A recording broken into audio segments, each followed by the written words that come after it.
चलिए, आज की वीडियो में बताने वाले हैं राष्ट्रीय ऐसा मेधा छात्रवृत्ति का मैथ चैप्टर 1 और चैप्टर 1 यानी कि वर्ग और वर्गमूल। ठीक है, इसको इंग्लिश में क्या बोलते हैं, स्क्वायर एंड स्क्वायर रूट बोलते हैं।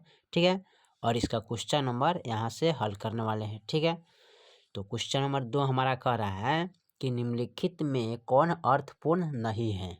ठीक है, क्या कर रहा है, निम्नलिखित में कौन अर्थपूर्ण नहीं है।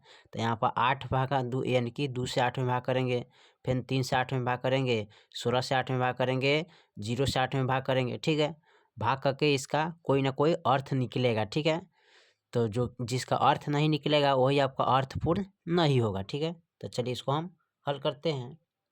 चलिए, तो यहाँ पर हमने चैप्टर 1 यानी कि पार्ट 1 वर्गमूल नोट कर लिया है कक्षा 8 का। ठीक है, यहाँ पर क्वेश्चन नंबर 2 कह रहा है निम्नलिखित में कौन अर्थपूर्ण नहीं है।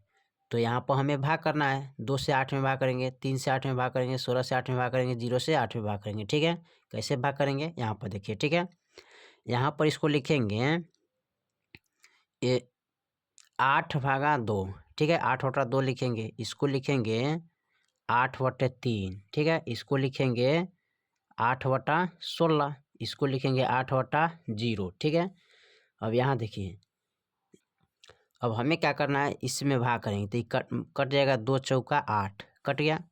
इसमें भाग करेंगे तो यहाँ पर द्वितीय 2 का 2 3 दूना 6 हो जाएगा, 3 छक 18। ठीक है, और फिर यहाँ पर काटेंगे तो ये 3 छक 18 ही आएगा। ठीक है, यानी इस पर बराबरता लगा सकते हैं। ठीक है, ठीक है, इसको 6 को काट देते हैं क्योंकि इस पर बराबरता लगाइएगा यानी कि हमेशा 6 आएगा। ठीक है, इस तरह आप भाग कर सकते हैं। ठीक है, 8 में 3 दूना 6 हो गया, 6 7 8, दशमलव डाल के यहाँ पर 0 बैठा देंगे, 3 छक 18 आ जाएगा। ठीक है, कट गया, फिर यहाँ पर आएगा 2, दशमलव के बाद 0, फिर आएगा 3 छक क्या 18 ही कटेगा। ठीक है, इस तरह आपका अंक बढ़ते जाएगा। ठीक है, यानी इसका कोई ना कोई अर्थ आ रहा है। ठीक है, तो इस पर बराबरता लगा देंगे यानी कि 6 हमेशा बार बार रिपीट हो रहा है। ठीक है, अब यहाँ देखिए, इसको कटाएंगे, 8 का 8, 8 दूनी 16, ये भी आपका कट गया। ठीक है, अब यहाँ देखिए 0 से 8 में भाग करेंगे तो इसका कोई मान आएगा नहीं आएगा। ठीक है, ये आएगा क्या, इसका मान आएगा अपरिभाषित, लिखेंगे अपरिभाषित।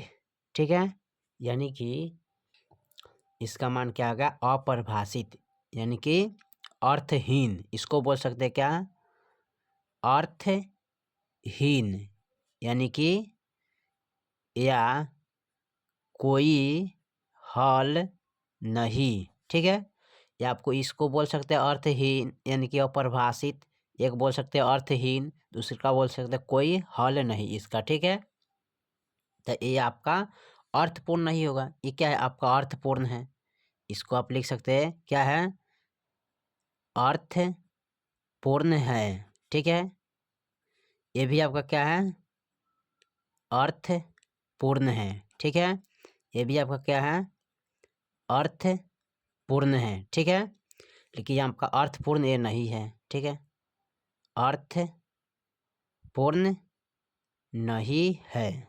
ठीक है, ये आपका अर्थपूर्ण नहीं होगा। लिखेंगे यानी कि ये आपका क्या होगा, यह अर्थपूर्ण नहीं है क्योंकि अंक में शून्य से भाग करने पर इसका कोई हल प्राप्त नहीं होता है। ठीक है, इसका कोई हल प्राप्त नहीं होता है, इसलिए क्या हो जाएगा, अर्थपूर्ण हो जाएगा। ठीक है, हाँ, अगर आप 0 में अंक से भाग कीजिएगा तो ये आपका क्या आएगा, 0 आएगा, इसको ध्यान रखना है। ठीक है, लेकिन यहाँ 0 से अंक में भाग किए हैं तो क्या आएगा, अपरिभाषित आएगा यानी कि अर्थ पूर्ण आएगा। ठीक है, अर्थहीन आएगा। ठीक है, इसलिए आपका क्या होगा, नहीं होगा, यानी कि अर्थपूर्ण संख्या आपका नहीं होगा। ठीक है, चलिए, तो आपका क्वेश्चन नंबर 2 कंप्लीट हो गया। फिर मिलते हैं अगले वीडियो में, तब तक के लिए जय हिंद जय भारत।